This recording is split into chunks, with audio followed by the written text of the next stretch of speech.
When I handed him the envelope with the $480 I had saved for my electricity bill, he didn't even look at me.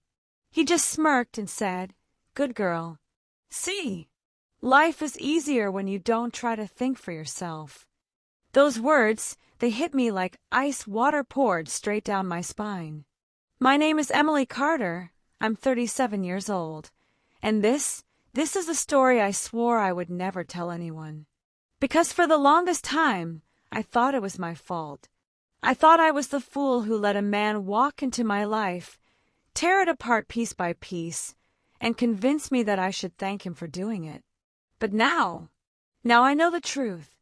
And today you will too. I met Daniel 3 years ago. He wasn't handsome in the classic way, but he had this charm, this confidence, that made you feel like just standing next to him made you better. Or at least, that's the illusion he created. He used to say, "You have potential, Emily. You just need someone to guide you." Guide. What a pretty word for control. At first, he would guide me about small things. You shouldn't wear jeans to dinner. It makes you look sloppy. You shouldn't order dessert. It's bad for your energy. You don't need to waste time with your friends. They don't push you to grow. I would laugh it off. I'd say things like, "You're probably right," or, "Yeah, I guess that makes sense." But looking back now, every suggestion was a brick he placed in a prison I didn't know I was walking into.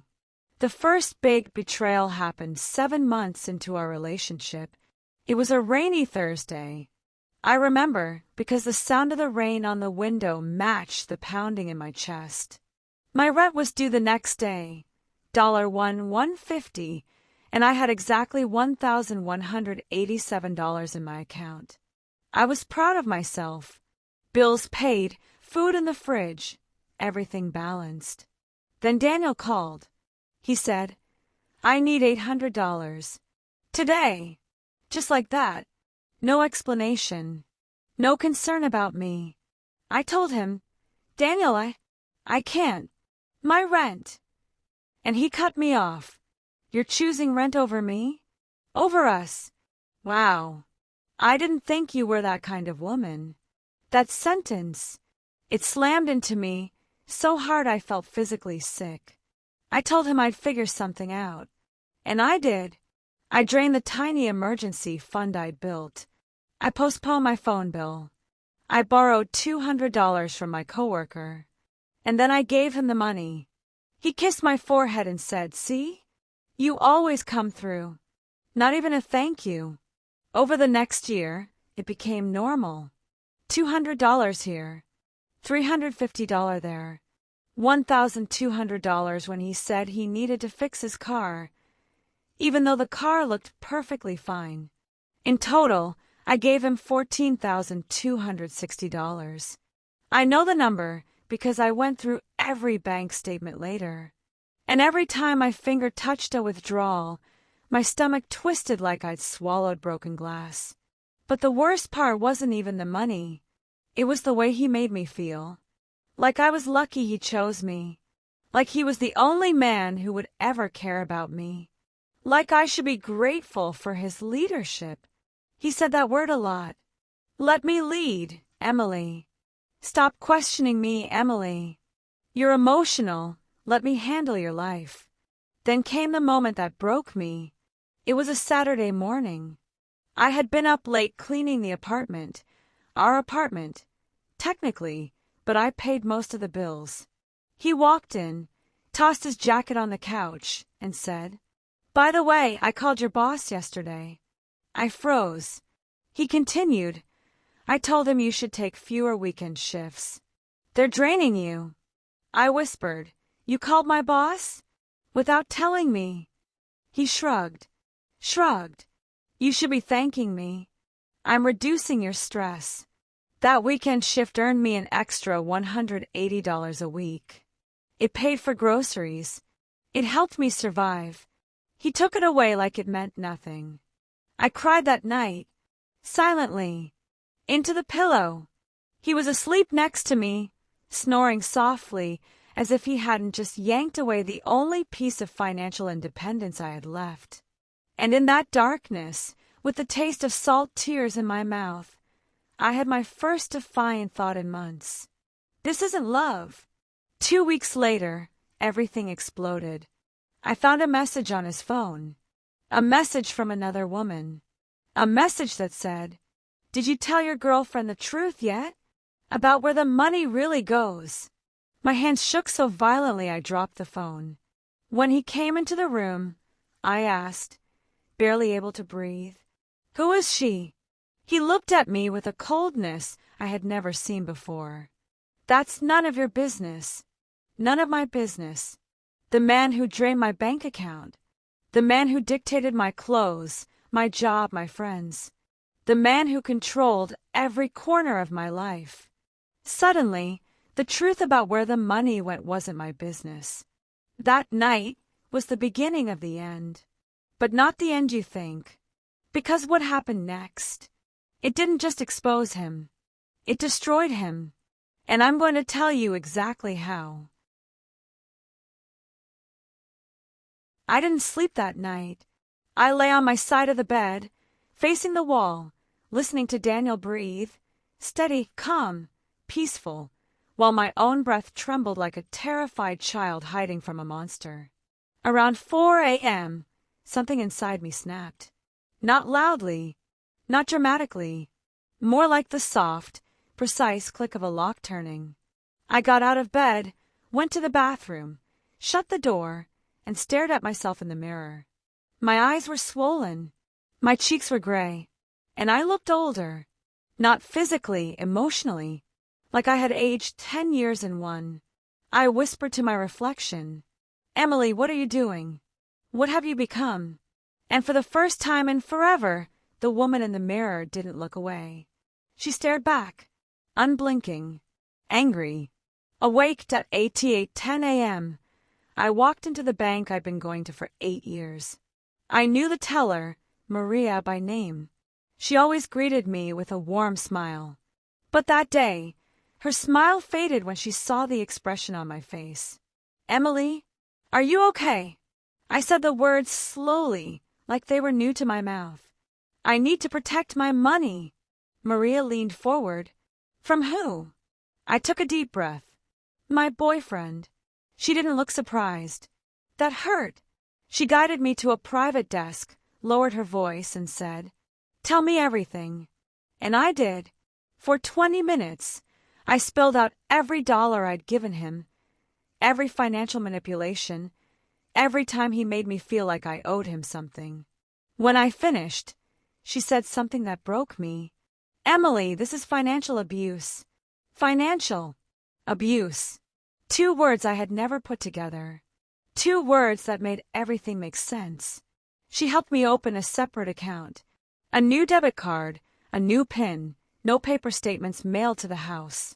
"Only you have access," she said. It felt like breathing clean air for the first time. My coworker Lily had once mentioned her cousin was a lawyer specializing in domestic and financial abuse cases. I texted her, expecting she wouldn't answer. She replied in 2 minutes. "Come to my office at 3 p.m. The lawyer, Sandra Miller, listened to me with a calmness that made me feel safe. She asked questions like, "How much total money has he taken? Has he ever threatened you? Has he controlled your employment? Do you feel unsafe confronting him?" When I told her about the $14,260 and the phone call to my boss, her jaw tightened. "Emily, I've seen this pattern. This is coercive control. This is actionable." Actionable. The word sounded powerful, like something I could hold. She said, "If he escalates, you can file a restraining order. And if there were lies, recordings, or proof of manipulation, you have a solid case." For the first time in months, I felt like I wasn't crazy. Someone believed me. Someone with authority. The next day, while Daniel was at work, I called a locksmith. When the locksmith arrived, he asked, "Lost your keys?" I swallowed hard. "No, I'm locking someone out." He nodded, a slow, understanding nod. like he'd seen this story 100 times before. The sound of the drill unscrewing the old lock was the most satisfying sound I had ever heard. Zzz, click. New lock. New key. New Emily. That afternoon, something told me to check his closet. I don't know why. Call it intuition. Call it instincts reawakening. Behind a stack of shirts, taped to a shoebox lid, I found a small brown envelope. Inside were 17 receipts. Not for bills. Not for repairs. For expensive dinners. A hotel stay. Jewelry. Concert tickets. 2 flights to Miami. And 1 receipt that punched me straight in the stomach. $4,899. Engagement ring. But the name on the receipt wasn't mine. It was hers. The woman from the message. My blood ran cold. He wasn't just cheating. He wasn't just using my money. He was building a life with someone else, using my savings. I fell to the floor and sobbed. Not quietly. Not politely. It was the kind of sobbing that comes from deep inside the bones. The kind that only happens when you've finally seen the full truth. And in that moment, I didn't feel weak. I felt done. That night, I went to see Mrs. Patterson, my 62-year-old neighbor. She always baked cookies for the kids across the hall. She reminded me of safety. When I told her everything, she put her hand on mine and said, "Oh, honey, I went through the same thing when I was your age." She told me about her ex-husband, how he controlled her paycheck, tracked her phone, and charmed everyone around her until she felt crazy. Then she leaned in and whispered, "You're not crazy. He is." For the first time, someone who had lived it validated me. That validation was gasoline on a tiny flame inside me, a flame that was finally growing. Daniel came home 2 days later, loudly, slamming the door the way he always did when he wanted attention. "Emily, why the hell is my key not working?" I stepped into the hallway. Calm. Controlled. The locks are changed. His face twisted. "Are you insane? Open the door." "No." He blinked like he didn't understand the meaning of the word. Then he laughed. A sharp, mocking laugh. "Emily, don't do this. You need me." I said 4 words I never imagined I'd say. "No, Daniel. I don't." He stepped closer, lowering his voice. "You're making a big mistake." I stepped back. "No. The mistake was letting you in." He clenched his jaw. "This isn't over." I looked him right in the eyes. Really looked. And said, "It is." You would think that was the end. But men like Daniel, they don't let go. Not quietly. Most abusers don't get weaker when they lose control. They get louder. That night, he sent 47 messages. He called 26 times. He emailed me. He messaged my coworkers. He even contacted my brother, who I barely speak to. The messages were a cycle. First, begging. Then guilt. Then anger. Then threats. One message read, "You owe me. You think you can walk away after everything I gave you." Another, "Open the door, or I'll make you regret it." That was the sentence that changed everything. Because I forwarded it to Sandra, my lawyer. She replied in 1 minute, "This is enough for a restraining order." And that's when the battle truly began. Daniel was losing control. And when men like him feel power slipping away, they don't back down. They attack. They twist. Manipulate. Threaten. Pretend. Perform. And then they break. This is the part where everything he tried to hide started crawling out into the light. The morning after the lock change confrontation, I woke up to an email from HR. Subject line, "Urgent. Concerns about your mental health." My stomach dropped. Attached were 2 audio files, both supposedly from Daniel, sounding concerned, and 2 emails where he told my company that I was emotionally unstable, giving away money to strangers, not safe to work in a school setting, possibly suicidal. My hands shook as I read it. It was a perfect trap. He was trying to get me fired, so I'd become dependent on him. But he made one mistake. He didn't know I had already told HR about the situation 2 days earlier. HR called me with a calm voice. "Emily, don't worry. We know exactly what this is. Just document everything." For the first time, someone in authority saw through his act immediately. And that scared him. At 4:32 p.m., while I was making tea, someone knocked on my door. I opened it. 2 police officers. My throat dried. "Are you Emily?" "Yes." "We received a report. Your boyfriend claims you threatened him with a knife." My laugh was half shock, half disbelief. "What?" "He's never even been inside this apartment after the lock change." They could tell I was genuinely stunned. The older officer asked, "Do you want to tell us your side?" And I did. Everything. Every dollar. Every manipulation. Every threat. He listened quietly, then said, "Ma'am, he filed this report 12 minutes after you blocked his phone. That detail, that timestamp, it became evidence." The officers left saying, "Keep your doors locked and file your own report if he returns." This wasn't a misunderstanding anymore. This was a battle. Sandra, my lawyer, created 4 folders. Keycap 1, financial abuse. Keycap 2, digital harassment. Keycap 3, false allegations. Keycap 4, emotional manipulation proof. She told me, "Daniel thinks he's playing a game. He doesn't realize he's building your case." She brought in white heavy checkmark, a financial expert. White heavy checkmark, a psychologist who specialized in coercive control.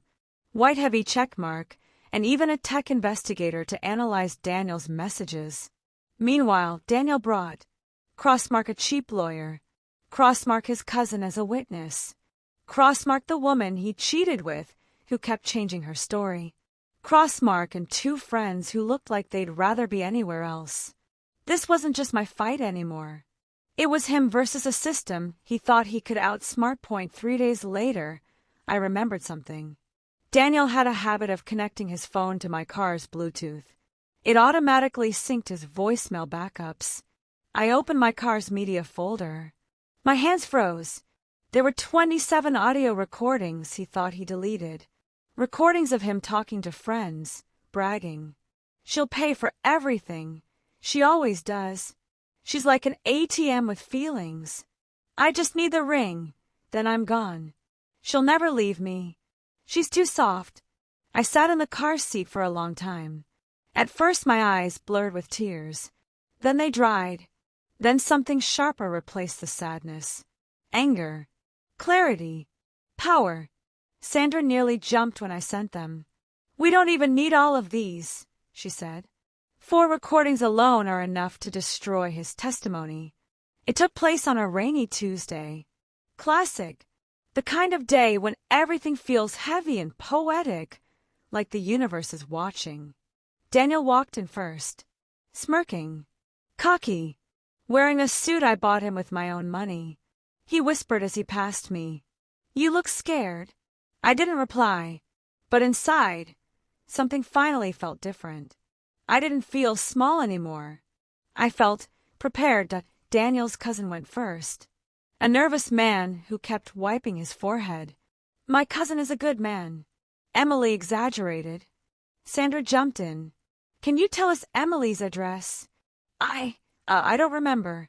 "When was the last time you visited their home?" "Last year, I think. Maybe 2 years." "And how often did you see them together?" "Not often." His testimony collapsed in less than 90 seconds. Then the other friend came. He was worse. He slipped and admitted, "Yeah, Daniel said she paid for most stuff, but..." Sandra raised an eyebrow. "Most stuff? Some stuff. You just said most. Which is it?" "I don't know." His voice cracked. The judge's expression said everything. That Daniel's new girlfriend was next. She walked in confident, but that confidence lasted about 4 questions. "Did you receive gifts purchased using Emily's money?" "No." "Are you wearing the bracelet from the December 14th receipt?" No. May I approach the bench, Your Honor? Sandra pulled out a photo of the woman from Instagram, posted 2 days earlier, wearing the same bracelet. The courtroom went dead silent. The woman's face turned pale. She began to shake. Daniel said he paid for it. With what income? I don't know. Another witness. Another lie. Another crack in Daniel's mask. Daniel's new girlfriend was next. She walked in confident, but that confidence lasted about 4 questions. Did you receive gifts purchased using Emily's money? No. Are you wearing the bracelet from the December 14th receipt? No. May I approach the bench, Your Honor? Sandra pulled out a photo of the woman from Instagram, posted 2 days earlier, wearing the same bracelet. The courtroom went dead silent. The woman's face turned pale. She began to shake. Daniel said he paid for it. With what income? I don't know. Another witness. Another lie. Another crack in Daniel's mask. Witnesses. Round 2, my side 1. The bank teller, Maria. She explained. Emily told me she was being financially controlled. She opened a protective account. Then she pulled the bank logs. Every withdrawal. Every transfer. Every deposit. Numbers don't lie. The judge nodded, taking notes. Point 2. The lawyer, Sandra. She laid out the timeline. The threatening messages. The false police report. The job sabotage. The financial exploitation. The recordings. Her voice was calm but powerful. He systematically drained her financially while preparing a separate future with another woman. 3. The neighbor, Mrs. Patterson. She was the emotional blow Daniel never saw coming. She told the court, trembling, I've heard him yell through the walls. I've seen Emily crying in the hallway more than once. She was always the one apologizing. When she finished, the courtroom was silent again. The expert's financial expert explained. Daniel contributed less than 7% to the household over 19 months. 7% a number that hit the courtroom like a punch. Psychologist diagnosed the pattern as coercive control, recognized in domestic abuse frameworks. Daniel's lawyer tried to object. The judge overruled cross-examination of Daniel. Then Daniel took the stand. This was the moment I would remember forever. He started with, she's lying. She's always been emotional. I supported her. Sandra didn't let him finish. Let's begin with the recordings. She pressed play. His own voice filled the courtroom. She's like an ATM with feelings. I just need the ring, then I'm gone. He froze. His face drained color. People in the room shifted uncomfortably. He stuttered. That was a joke. Oh, and this one. Another recording. I'll get her fired if she tries to leave. He swallowed hard. His hands shook. Then, the final blow. Sandra asked, Daniel, how many jobs have you had in the last 2 years? 1. Incorrect. Proof shows you had 0. And where did your money come from? Should we bring out the bank statements? Daniel's mouth opened and closed like he forgot how to speak. The judge leaned forward. This is not looking good for you, Mr. Hale. Daniel went silent. For the first time ever. He looked small. When the judge read the preliminary judgment summary, it felt like thunder breaking the sky open. Based on the evidence presented, Emily is granted a protective order. Daniel is prohibited from contact for 24 months. He is financially liable for $14,260 in restitution. False reporting charges will be considered. It wasn't over yet, but the tides had turned. This wasn't Daniel's story anymore. It was mine. The night after the court ruling, I went home, sat on my couch, and stared at the wall in silence. Not empty silence. Peaceful silence. For the first time in what felt like years. My chest didn't feel tight. My stomach wasn't twisted. My hands weren't shaking. I didn't jump when a notification sound played. I didn't look over my shoulder. The world felt different. Lighter. Safer. Mind the letter that changed everything. 3 days later, something unexpected arrived in my mailbox. A handwritten letter. From Daniel. My breath caught as I opened it. The handwriting was messy, rushed. The words were even messier. Emily, I'm sorry. I lost control. You pushed me. I didn't mean for things to go that far. We both made mistakes. Can we talk? There it was. Not an apology. A manipulation disguised as one. He couldn't help himself. Even after losing in court, he needed the last word. The last thread of control. I folded the letter carefully. Then I walked straight to the police station. The officer there read it and shook his head.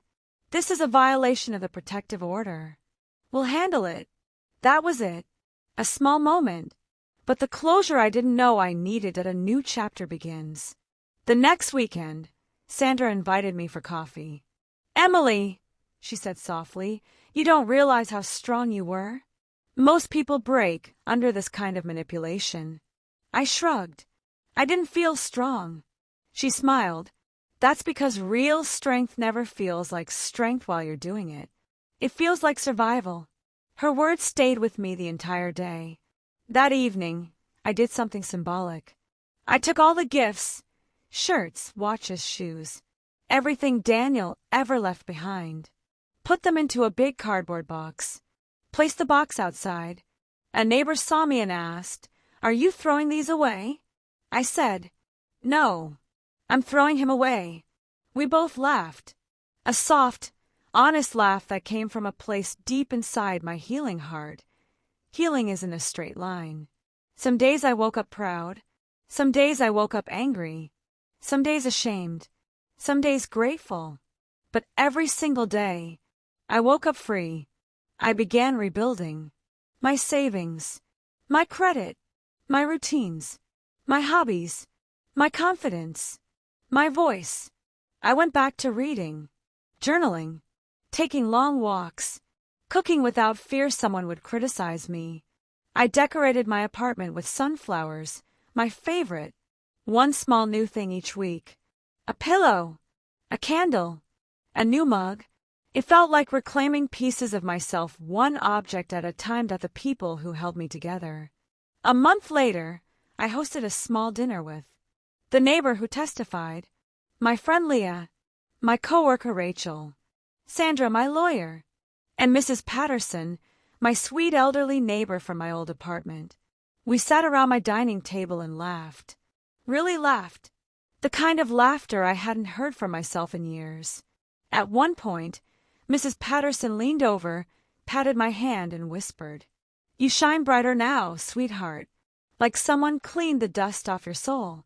My eyes watered, because she was right at the final update on Daniel. 3 months after the court case, Sandra called me. "Emily, you should know. Daniel violated the protective order twice. He's under supervised probation now." I didn't feel happy, didn't feel vindictive. I simply felt done. I no longer cared what happened to him. His story wasn't tied to mine anymore. His life wasn't my burden. His choices weren't my responsibility. His consequences weren't my punishment. He wasn't my problem. Not anymore. One evening, I stood on my balcony watching the sunset. The sky glowed orange and pink like a soft watercolor painting. The breeze smelled like summer. A bird landed on the railing for just a moment, and I whispered to myself, "You made it." I didn't win a battle. I didn't defeat a villain. I didn't escape a prison. I reclaimed me, my voice, my freedom, my identity, and that is the greatest victory of all. My name is Emily Hale. I am 31 years old, and I finally understand that love is not sacrifice and self-worth is not optional. Tell me, what would you have done if you were me, if you have a true story you want the world to hear? A story that still lives inside your heart. You can send it to us at voiceofwomenit@gmail.com. Your voice matters. Your pain matters. And your story deserves to be heard.